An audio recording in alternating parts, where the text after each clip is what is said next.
3 सवाल पूछे, उसका मैं आपको जवाब। पहला सवाल आपने पूछा कि भाई सेकुलर देश है और मुस्लिम्स को रहने का उतना ही हक है जितना हिंदुओं को है। मैं आपको पहले बता देती हूँ कि जब पाकिस्तान बना था, इंडिया से ही बना था, आप इस बात को जानते हैं। 1947 14 अगस्त 1947 पाकिस्तान बना। कहां से बना? भारत की भूमि को काट कर ही बना। उस भारत की भूमि को काट के बना जिसका बेसिस था रिलीजन। हमारा जो पार्टीशन हुआ वो रिलीजियस बेसिस पे हुआ। अगर आप देखें तो असलियत में आप भी भारतीय ही हैं। आप पाकिस्तानी बाद में बने, आप पहले भारतीय हैं। और आप मुसलमान भी बाद में बने, पहले आप हिंदू ही हैं। आप माने या ना माने, मैं सिख था शायद, मेरे बड़े बाबू बस।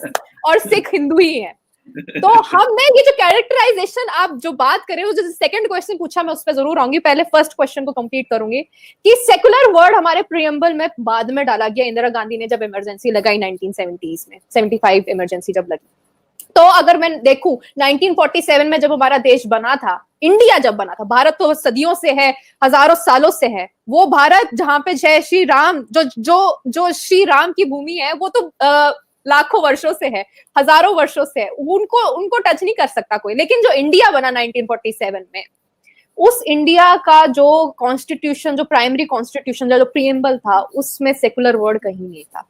क्यों नहीं था? क्योंकि हर किसी को यह पता था कि हमारा जो पार्टीशन हुआ वो रिलीजियस बेसिस पे हुआ। अब इंडिया ने चुना, महात्मा गांधी जी ने भी बोला कि अगर जो मुस्लिम यहाँ रहना चाहते हैं वो बेशक यहाँ रह सकते हैं, हिंदुओं को कॉर्पोरेट करना चाहिए और कॉम्प्रोमाइज करना चाहिए, हिंदुओं को समझना चाहिए। हम हिंदुओं ने भी बोला कि हम तो शांति प्रिय लोग हैं, हमें किसी से कोई दुश्मनी है नहीं, हमें कौन सा रिलीजन के बेसिस पे जिहाद करना है, या हमारा कोई ऐसा ग्रंथ नहीं है जो हमें बोलता हो कि भाई एक ऐसा राष्ट्र बनाना हो जिसमें सिर्फ जय श्री राम बोलना हो। हमने बोला भाई बोलो तुम अल्लाहू अकबर, हमने बोला तुम बोलो सत श्री अकाल, हमने बोला कि तुम्हें क्रिश्चियनिटी का करना है तो करो। हमने तो सबको वेलकम किया, लेकिन हमने सेकुलर वर्ड नहीं लिखा। फिर इमरजेंसी जब इंदिरा गांधी ने लगाई तो उसने सेकुलर सोशलिस्ट डाल दिया। खैर, कौन केजीबी एजेंट रहा या कौन सीआईए एजेंट रहा या कौन पाकिस्तान की पृष्ठभूमि रच रहा था उनके स्पाइस के लिए, वो उस पर हम अलग डिबेट कभी करेंगे। लेकिन मेरा ये आपको कहना है कि जब हम अपनी सेकुलरिज्म की बात करते हैं, हमारे सेकुलरिज्म के साथ साथ एक हिंदी वर्ड भी आता है, वसुदेव कुटुंबकम।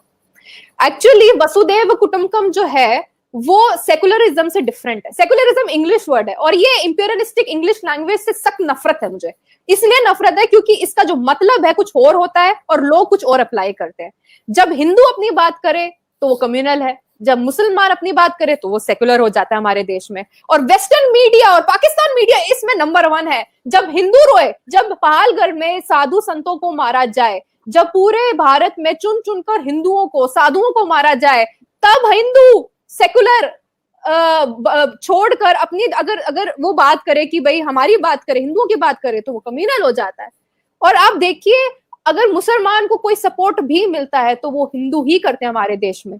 हमारे बॉलीवुड में हिंदू एक्टर्स एक्ट्रेसेस खड़े हो जाते हैं मुस्लिम्स के सपोर्ट में। तो क्या आप ऐसे कोई कुछ गिन चुन के लोग भी बता सकते हैं जो इंडिया में हो, जो मुस्लिम और जो हिंदुओं को सपोर्ट करे और कहे कि नहीं, हमने कभी ना कभी इनके साथ गलत किया है और इनको ठीक करना होगा, we should correct all the blunders which we have done. खैर, मैं उस पर नहीं जाती। आपका दूसरा क्वेश्चन था इसके ऊपर, आइडेंटिटी के ऊपर। आपने बोला था कि इंडियन कश्मीर या कश्मीरी हिंदूज। आप देखिए, हमारी जो आइडेंटिटी है वो कश्मीरी मुस्लिम्स ने ही बनाई। जब 1990 में स्लोगन्स लगे तो सबसे पहले यही स्लोगन लगे कि बट्टो को लेकर स्लोगन लगे। But is a nickname given to Kashmiri Pandits. It's a Kashmiri word, it's a Kashmiri nickname given to Kashmiri Pandits. तो पहले नारे तो कश्मीरी पंडितों के लिए निकले, फिर सिखों के लिए आए, और फिर eventually it spread out to the larger religious population known as Hindus.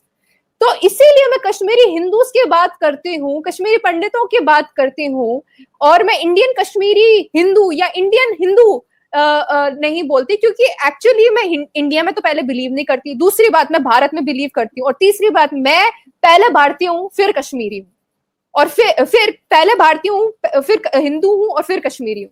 तो आप इसको अगर जोड़ के देखें, आप इसका कोई भी मतलब निकालें, लेकिन मेरे हिसाब से सिर्फ इसका यही मतलब है, जब मैं कश्मीरी हिंदू हूं तो मैं एक एग्जाइल में जीवन व्यतीत कर रही हूँ, क्योंकि मैं एक जेनोसाइड की पीड़ित हूँ और मेरी कम्युनिटी ने इसको झेला है। इसीलिए ये बार बार रिफ्लेक्ट करना मेरा फर्ज बनता है, क्योंकि बहुत लोगों की मौतें गई, जाने गई, रेप गई। ये एक ट्रिब्यूट है, ये एक तरीका है ताकि लोगों तक पहुंचे ये बात कि हमारे साथ हुआ क्या।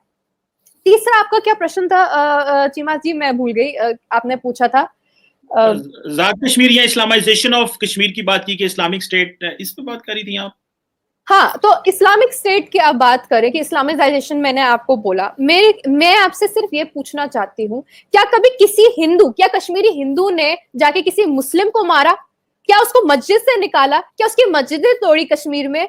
क्या उसको रेप, मर्डर या कुछ उसके साथ ऐसा किया कि उसकी पूरी कौम को ये डिसाइड करना पड़ गया कि अब हम कश्मीर में नहीं रह सकते, हमें कश्मीर से जाना चाहिए, हमें या तो पाकिस्तान चले जाना चाहिए या भारत के किसी और भाग में कहीं चला जाना चाहिए? नहीं, कश्मीरी मुस्लिम्स के साथ ऐसा नहीं हुआ। आपने ये भी प्रश्न पूछा कि जो इंडियन आर्मी है, 7 लाख की करीबन फौज वहां है। पहले तो बता दूं, ये 7 लाख का फिगर गलत है, क्योंकि अगर 12-13 लाख की इंडियन आर्मी है, उसमें से 7 लाख अगर कश्मीर में लगाने तो पूरे भारत का क्या हाल होगा।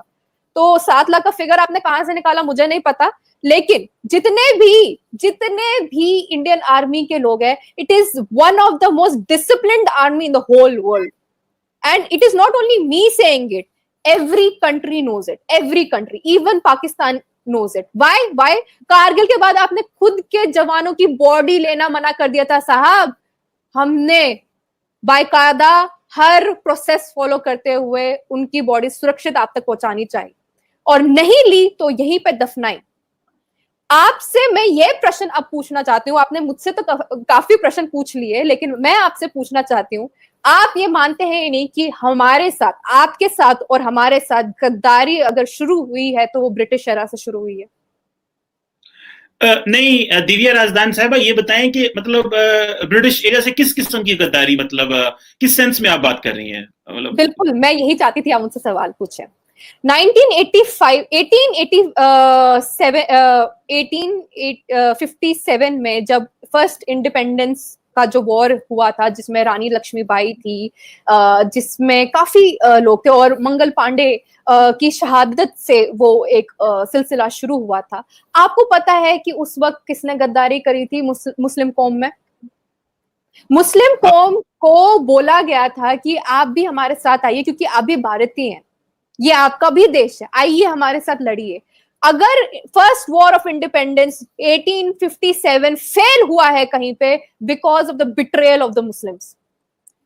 And why they did it? Because of the fact उस टाइम भी उनके अंदर खिलाफत का कॉन्सेप्ट था, इस्लामिक कॉन्सेप्ट था। वो वहाइज्म, वहां पे तो चलो वहाइज्म थोड़ा लेट आया, लेकिन उसकी पृष्ठभूमि 1857 से रची गई और रखी गई, और लोगों के दिमाग में ये इंटॉक्सिफाई किया गया उनको कि आप मुस्लिम हैं, बाद में आपका देश हो सकता है। इनफैक्ट अगर मैं कुरान को देखूं, मैंने जितनी कुरान पढ़ी है, मैंने जितना इस्लाम को नोटिस किया है, वो तो किसी देश में मानता ही नहीं है, वो तो किसी देश में मानता ही नहीं है। अगर आप असल मुसलमान हैं तो आप किसी देश के हैं ही नहीं। एक उम्मा है जिसके मुताबिक आपको चलना है। एक ला इलाहा इल्लल्लाह का जो कॉन्सेप्ट है, मेरे से तो बेहतर आप ही बता सकते हैं, लेकिन मैं भी बता सकती हूँ क्योंकि मैंने सहा है उसके नाम पे।